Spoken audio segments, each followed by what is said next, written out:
Discrete में क्या होता है, डिस्क्रीट में एक एक वैल्यू दे रखी होती है बस, कि जैसे मान लीजिए ये बोला गया कि क्लास में आप ये बताएं कि 40 किलो वजन वाले बच्चे कितने हैं, तो 40 kg, बस 40 kg एक वैल्यू दे दिया और 40 kg वाले इतने स्टूडेंट्स हैं। ये तो डिस्क्रीट कैटेगरी में आता है। एक ये है कि आप ये बताएं कि क्लास में 40 किलोग्राम से 50 किलोग्राम की मास, मतलब इतनी जो वेट है 40 किलोग्राम से 50 किलोग्राम, इस कैटेगरी में कितने बच्चे लाई करते हैं। तो ये वाला जो डेटा है ये आपका आ जाएगा कॉन्टिन्यूअस फ्रीक्वेंसी डिस्ट्रीब्यूशन के केस में। तो जो डेटा रिप्रेजेंटेशन है, डेटा को फ्रीक्वेंसी की तरह से जब रिप्रेजेंट करा जाता है तो कैसे करेंगे, यहाँ पर आप नोट करें, frequency distributions are of two types.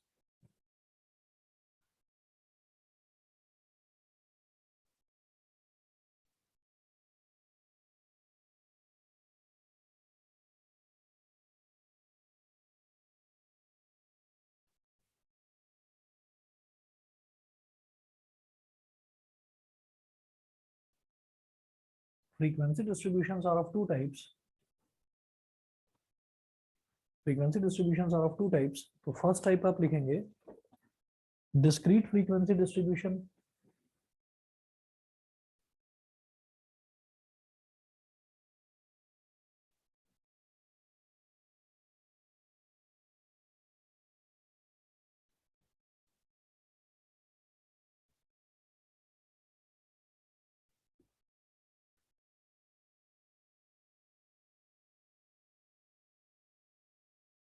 discrete frequency distribution, discrete frequency distribution में हम ये कहेंगे कि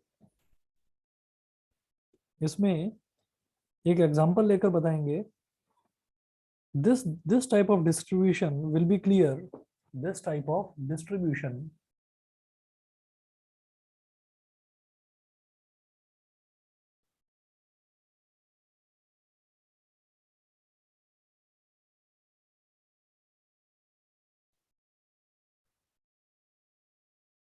this type of distribution will be clear from the following example, from the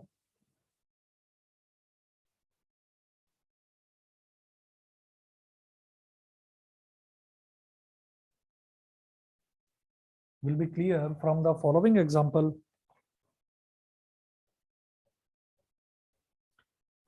This type of distribution will be clear from the following example of the number of children in 20 families, of the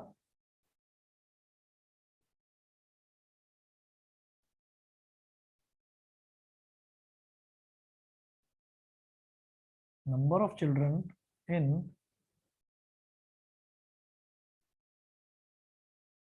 20 families.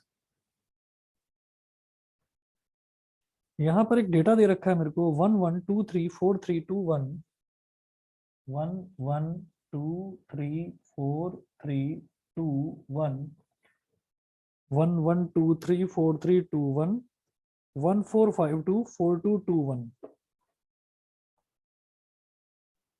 14524221, 14524221, 3325, 3325। कहीं कोई data में note करने में कहीं कोई गलती तो नहीं हो गई है, तो जरा काउंट कर लो, 1 2 3 4 5 6 7 8 9 10 11 12 13 14 15 16 17 18 ठीक है। Number of children in 20 families, तो हमने 20 फैमिलीज का डेटा इकट्ठा करा और ये देखा कि उसमें इन 20 फैमिलीज में कितने कितने बच्चे हैं। तो हमने बोला पहली फैमिली में एक बच्चा है, दूसरी फैमिली में एक बच्चा है, तीसरी फैमिली में दो बच्चे हैं, चौथी फैमिली में तीन बच्चे हैं, पांचवी फैमिली में चार बच्चे हैं। तो इस तरह से दे रखा है। तो हम क्या लिखेंगे, इसको इस तरह से लिखेंगे, number of children number of children, फिर यहां बना लेंगे बेटा टैली मार्क्स, और यहां आ जाएगी इनकी फ्रीक्वेंसी। तो नंबर ऑफ चिल्ड्रन, सबसे पहले मैं ये देखूंगा कि एक बच्चा, तो एक चिल्ड्रन वाली फैमिलीज भी हैं, तो वन वन चाइल्ड, 1 चाइल्ड, फिर 2 चिल्ड्रन, 2, फिर 3, फिर 4 और फिर 5। तो 5 से ज्यादा किसी भी फैमिली में 5 से ज्यादा बच्चे नहीं है, 5 बच्चे मैक्सिमम है। ठीक है, तो मैंने कहा कि एक चिल्ड्रन वाली कितनी फैमिलीज हैं, 1 2 3 4 5। टैली मार्क्स लगाने का तरीका ऐसे होता है कि ये 1 के लिए कि एक चिल्ड्रन वाली कितनी फैमिलीज हैं, 1 2 3 4, 4 ऐसे लगाएंगे और पांचवा लाइन ऐसे खींच देंगे, मतलब ये 5 का एक बंडल बन जाता है। 1 2 3 4 ऐसे, 1 2 3 4 और फिर 5 टैली मार्क्स, ये पता होगा, 9th में भी करा होगा, यस सर। है ना। उसके बाद देखिएगा दो चिल्ड्रन कितनी फैमिलीज में, 1 2 3 4 5 6, 6 फैमिलीज हैं जिनमें 2 बच्चे हैं, 1 2 3 4 5, तो 5 का बंडल, फिर छठा ऐसे लिखेंगे। तो इसमें 5 बच्चे थे, सॉरी मतलब इसमें 5 फैमिलीज थी, इसमें 6 फैमिलीज थी। फिर 3 बच्चों वाली कितनी फैमिलीज हैं, 1 2 3 4, 4 हैं ऐसी फैमिली जिनमें 3 बच्चे हैं, 1 2 3 4, 4 हो गया। फिर 4 बच्चों वाली कितनी फैमिलीज हैं, तो 1 2 3, 3 फैमिलीज, 1 2 3, 3 फैमिलीज। फिर 5 बच्चों वाली कितनी फैमिली है, 1 2, तो 2 फैमिलीज, 2 फैमिलीज। अब काउंट कर लें, तो 5 + 6 11, 11 + 4 15, 15 + 3 18, 18 + 2 20, तो टोटल 20 फैमिलीज हो गई। तो डेटा हमने जो रिप्रेजेंट करा है बिल्कुल ठीक करा है। तो डिस्क्रीट फ्रीक्वेंसी डिस्ट्रीब्यूशन में ऐसा होता है कि वहां पर एक एक वैल्यू और उसकी फ्रीक्वेंसी, एक एक वैल्यू और उसकी फ्रीक्वेंसी, जबकि हम जो अगला देखने वाले हैं कंटिन्यूअस फ्रीक्वेंसी डिस्ट्रीब्यूशन, उसमें पूरी की पूरी एक रेंज आती है कि 10 से 20 इतना, 20 से 30 इतना, 30 से 40 इतना। तो नेक्स्ट आप नोट करेंगे, ये तो फर्स्ट था discrete frequency distribution. Next note करेंगे कंटिन्यूअस और ग्रुप्ड फ्रीक्वेंसी डिस्ट्रीब्यूशन।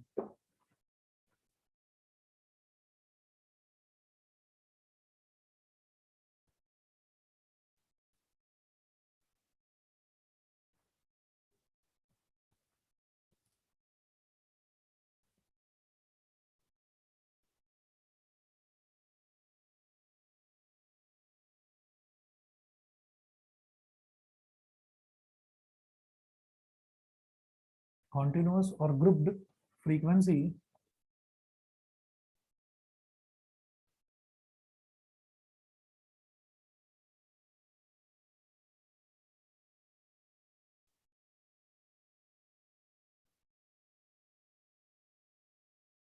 कॉन्टिन्यूअस और grouped frequency distribution.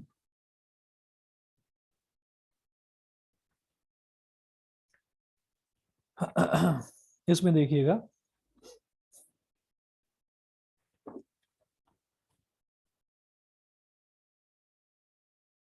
this type of distribution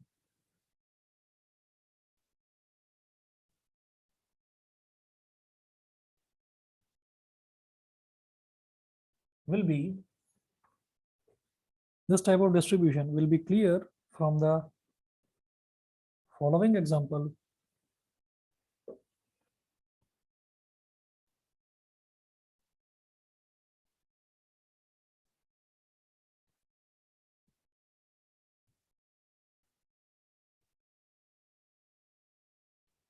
From the following example of marks obtained by 30 students,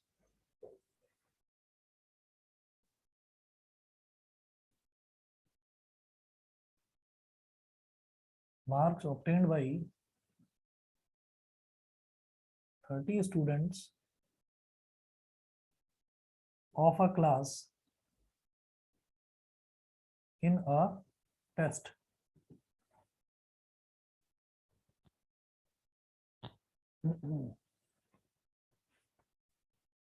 देखिए, ये कुछ इस तरह से दे रखा है, 39 25 5, 39 25 5, 33 19 21, 33 19 21, 12, 48, 13,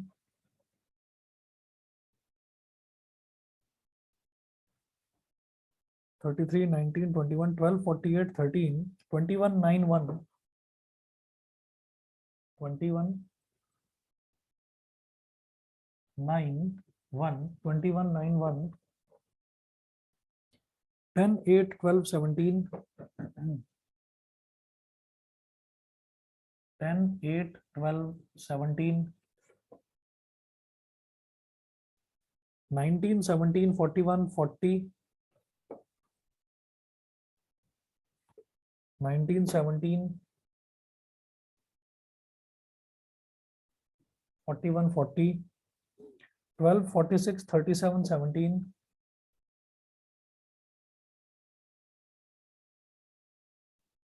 12, 46, 37, 17, 27, 30,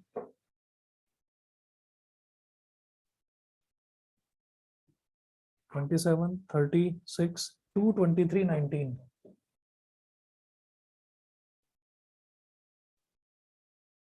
2, 23, 19, ये है। अब देखिएगा 30 स्टूडेंट्स दे रखा है, तो पहले काउंट कर लो कि स्टूडेंट्स 30 हमने लिखे हैं या कहीं कुछ भूल तो नहीं हो गई। 1, 2, 3, 4, 5, 6, 7, 8, 9, 10, 11, 12, 13, 14, 15, 16, 17, 18, 19, 20, 21, 22, 23, 24, 25, 26, 27, 28, 29, 30, ये है। तो क्लास टेस्ट है कोई, अब उस क्लास टेस्ट में मैं ये देख पा रहा हूँ इस डेटा को एनालाइज करके, इसमें हाईएस्ट मार्क्स 46 जा रहे हैं, 48 है, सॉरी 48। तो इसका मतलब, और 50 से ऊपर कहीं मार्क्स नजर नहीं आते, तो इसका मतलब क्या है कि शायद ये मैक्सिमम मार्क्स इसमें 50 होंगे, 50 नंबर का शायद ये टेस्ट रहा होगा। तो हम क्या करेंगे, हम इसमें 10-10 का गैप ले लेते हैं। तो इसको हम ये बोलेंगे मार्क्स, ऐसे लिखेंगे मार्क्स, बच्चों के जो मार्क्स आए हैं, और यहाँ ब्रैकेट में मेंशन कर देंगे बेटा क्लास इंटरवल्स,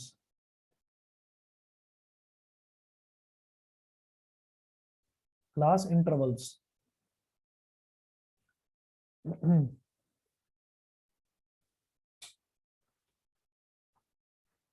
ठीक है, तो ये कैसे होगा, इसमें हम ये कहेंगे 0 to 10, 10-10 का गैप लेंगे,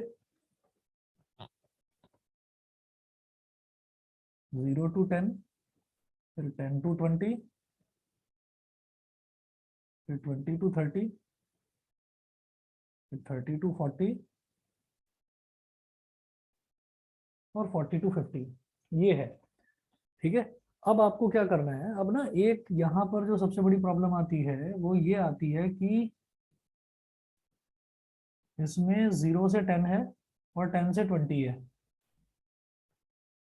0 से 10 और 10 से 20, तो मैं 10 को इसमें काउंट करूंगा या इसमें काउंट करूंगा, ये देखना होता है। तो हम ये देखेंगे कि जो मतलब 10 है, मतलब लोअर लिमिट को ही हमेशा कंसीडर करा जाता है, अपर लिमिट को कंसीडर नहीं करते। तो जैसे 0 से 10 है, तो यहाँ पर 10 तक नहीं लेना, मेरे को 9 तक देखना है। ठीक है, 10 को अगली वाली में काउंट करेंगे। ठीक है, तो लोअर लिमिट को ही हमेशा कंसीडर करा जाता है, अपर को छोड़ दिया जाता है, समझ गए। Yes sir. ठीक है, तो 0 से 10 का मतलब क्या है, आप काउंट करें 0 से लेकर 9 तक कितने बच्चों के मार्क्स हैं, 0 से 9 तक, तो एक, एक, दो, तीन, चार, पांच, और 6, तो 6 स्टूडेंट्स हैं, 1, 2, 3, 4, 5 और फिर 6, यहां लिखेंगे फ्रीक्वेंसी।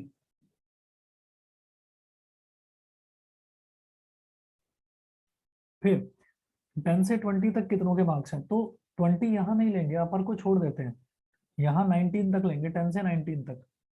तो देखिए 10 से 19 तक, एक, दो, तीन, चार, पाँच, छ, सात, आठ, 9, 10, 11, 11 है, 1, 2, 3, 4, 5, 1 2 3 4 5, 5 5 10 और 1 11। तो यहाँ पर कितने हुए 6 और यहाँ पर कितने हुए 11। फिर देखना है 20 से 29 तक कितने हैं, अपर लिमिट को छोड़ देते हैं, 20 से 29। 1 2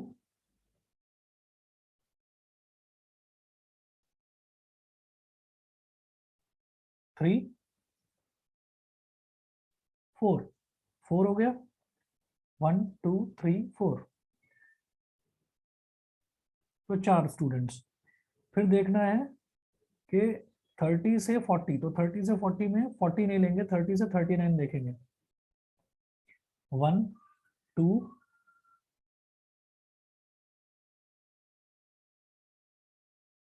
3 4 4, 1 2 3 4, 4 हो गया। फिर देखेंगे 40 से 50, तो 40 से 50 मतलब 40 से 49। 1 2 3 4 4, 1 2 3 4, काउंट करिए, 4 3 का 12, 12 और 11 कितना हो गया, तो कुछ मिसिंग है क्या? 4 3 का 12, 12 और 11 हो गया 23, 23 और 6 हो गया 29, तो एक मिसिंग है, कहीं एक जगह गड़बड़ हुई है। 0 से 10, 0 से 10 में मतलब 0 से 9 लेना है, तो देख लो एक बार। 1 2 3 4 5 6, तो यहाँ तो 6 बिल्कुल ठीक है। 10 से 19, तो 1 2 3 4 5 6 7 8 9 10 11, यहाँ पर 11 बिल्कुल ठीक है। 20 से 29, 1 2 3 3 3 4 5, 5 है, तो यहाँ मिस्टेक हुई थी बेटा, ये 5 कर दो इसको। ठीक है, 6 प्लस 11 17, 17 प्लस 5 22, 22 और 8 30, समझ गए? Yes, Yes, sir. sir. चलिए जी, तो ये हुआ हमारा कंटिन्यूअस फ्रीक्वेंसी या ग्रुप्ड फ्रीक्वेंसी डिस्ट्रीब्यूशन। अब इसमें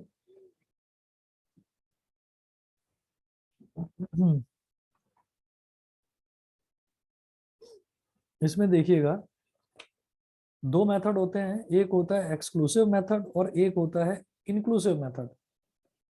ठीक है, तो जरा देखिएगा कैसे करना है इसको।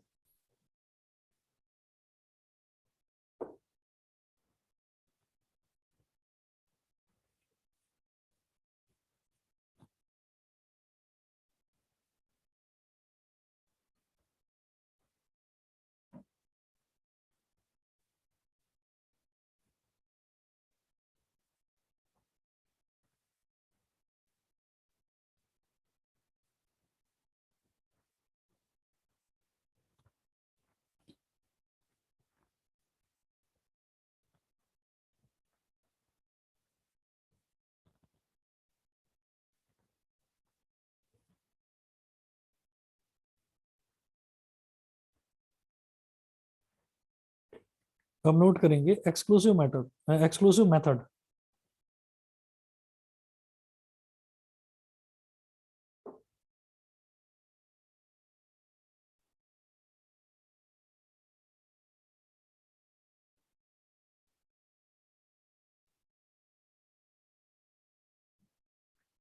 एक्सक्लूसिव मेथड में आप नोट करें, when the class intervals are so fixed that the upper limit of one class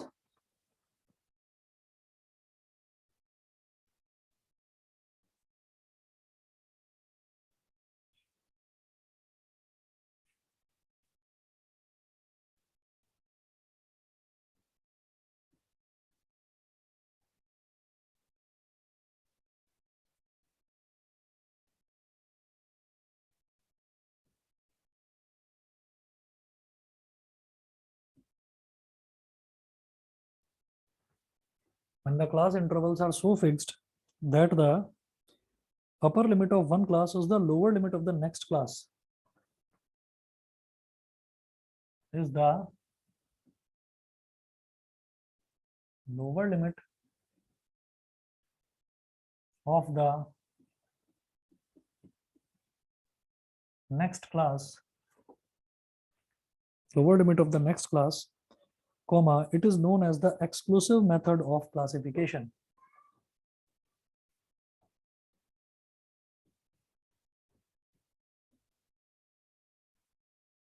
It is known as the exclusive method of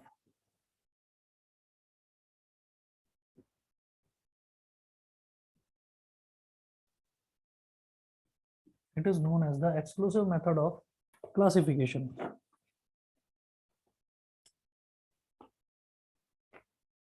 Exclusive method of classification, इसमें एग्जाम्पल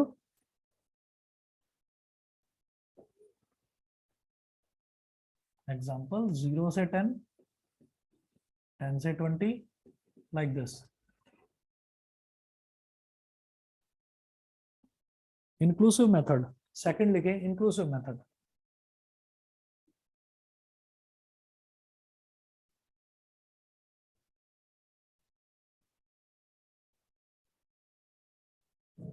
तो ये वाला जो हमने देखा, इसमें भी जो लिमिट्स हैं, जो इंटरवल्स हैं, वो इस तरह से फिक्स्ड हैं कि इसकी अपर लिमिट, इसकी लोअर लिमिट है. 0 से 10, फिर 10 से 20, फिर 20 से 30, फिर 30 से 40. ठीक है, तो गैप नहीं है बिल्कुल भी. तो जहां पर भी गैप नहीं होता और उस तरीके से हमारे पास डेटा रिप्रेजेंट करा हुआ होता है, तो उसको हम एक्सक्लूसिव मेथड बोल देते हैं. उसके बाद अगला देखें, inclusive method. In this method the classes are so formed that the upper limit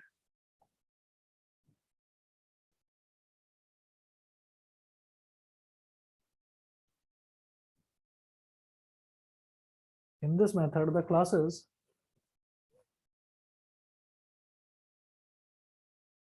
are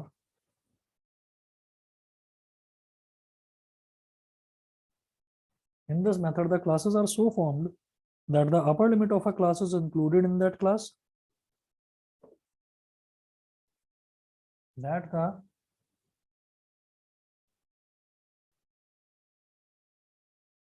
upper limit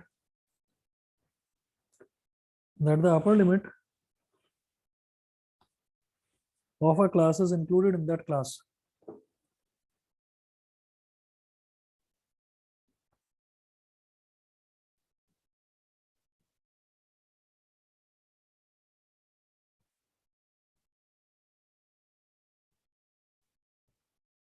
Of a class is included in that class. ठीक है, एग्जाम्पल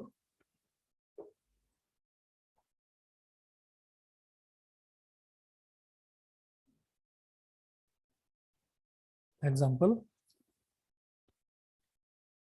वेजेस और नंबर ऑफ वर्कर्स. इधर लिखेंगे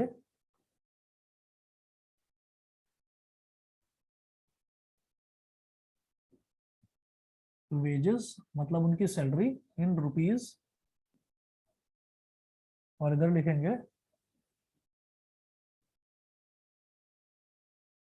नंबर ऑफ वर्कर्स. ठीक है, अब जैसे wages है 1000 से 1099,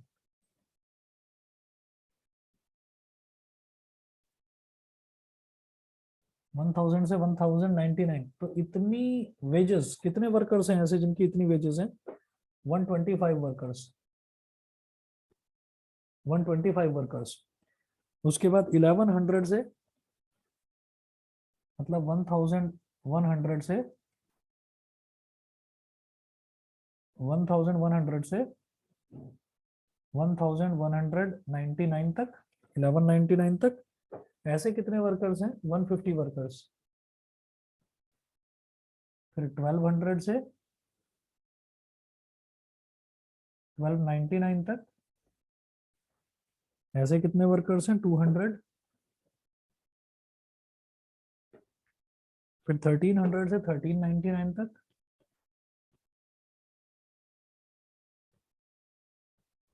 1300 से 1399 तक 250, फिर 1400 से 1499 तक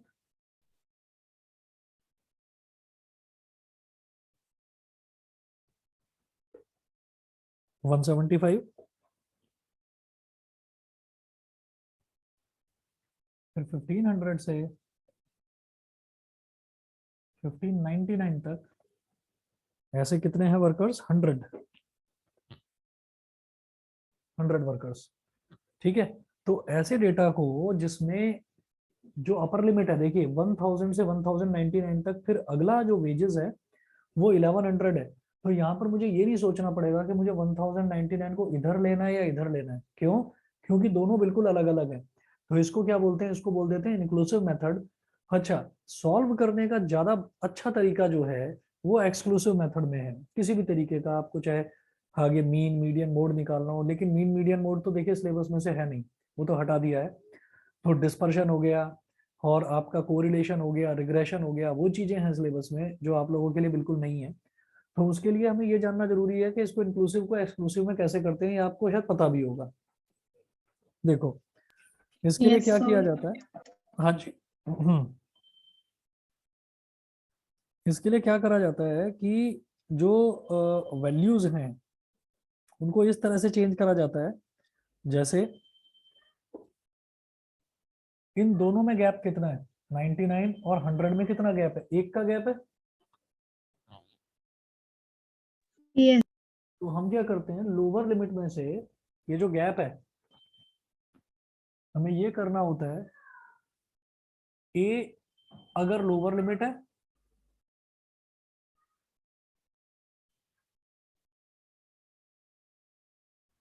और बी अगर अपर लिमिट है, तो new limits for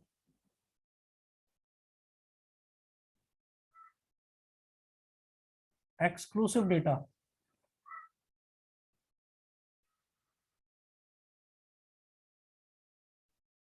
new limits for exclusive data, ये क्या हो जाता है? A minus h/2 and B plus h/2। जरूरी नहीं है, देखो इनमें एक का गैप है, 1099 और इधर 1100, इनमें एक का गैप है। जरूरी नहीं है कि एक का ही गैप आए। 10th क्लास तक क्या होता था, सिर्फ एक का ही गैप आता था। तो हम क्या कहते थे कि 1/2, यानी कि लोअर लिमिट में से 1/2 सब्ट्रैक्ट कर दो, अपर लिमिट में 1/2 ऐड कर दो। तो हम ये देखते थे।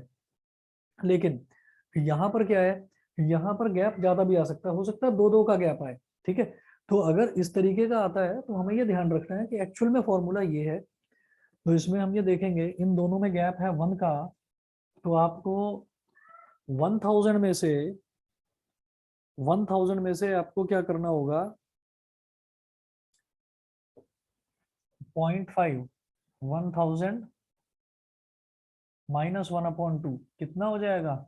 999.5। और अगला क्या है? 1099। तो इसमें क्या करोगे, प्लस 1/2 इसमें ऐड कर दोगे, तो ये क्या हो जाएगा? 1099.5। मेरी बात समझ में आ गई? Yes. ठीक है, तो ये क्या बन जाएगा, ये इस तरह से बनेगा कि अब हमारी वेजेस क्या बन जाएंगी, 999.5 से 1099.5, फिर 1100, ये क्या होगा, 1099.5 से 1199.5, फिर 1199.5 से 1299.5, फिर 1299.5 से 1299.5 से 1399.5, फिर 1399.5 से 1499.5, फिर 1499.5 से 1599.5, और नंबर ऑफ वर्कर्स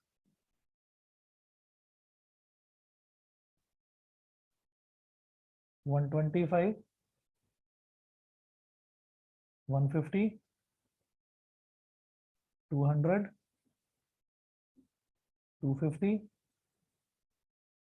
175 और 100, ये सेम रहने वाले नंबर ऑफ वर्कर्स, इसमें कोई चेंज नहीं होगा। ठीक है ना। तो यहां तक ये हमारा हुआ इंक्लूसिव और एक्सक्लूसिव में डिफरेंस।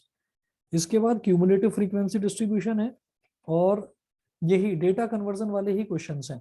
ठीक है, ये आपको मैं नेक्स्ट क्लास में करवाता हूँ, आज ना इतना ही कर लेते हैं। ठीक है। Yes, sir. हाँ, और देवशी और अर्पिता दोनों में से, तुम में से जिसको भी ठीक है, दोनों में से कोई भी फोटो खींच के भेज देना मेरे को ML अग्रवाल की। ठीक है, जो उसका फ्रंट पेज है, 2 पार्ट्स में आती है या एक सिंगल पार्ट में आती है? सर एक ही पार्ट है। एक ही Yes. पार्ट है, उसकी बस फोटो खींच कर भेज देना मेरे को। Okay, ठीक sir. है। चलिए जी, और कल शाम की क्लास दोनों अटेंड करना। मैं डाल दूंगा कि परमुटेशन और कॉम्बिनेशन अगर हम स्टार्ट कर रहे हैं तो मोस्ट प्रोबेबली मैं कल ही स्टार्ट कर रहा हूँ परमुटेशन एंड कॉम्बिनेशन। ठीक है, तो मैं उसमें ग्रुप पर डाल दूंगा, तो आप लोग अटेंड कर लेना। Okay sir. ठीक है, Yes, sir. चलिए जी, okay thank you sir. Thank you, sir. Okay okay.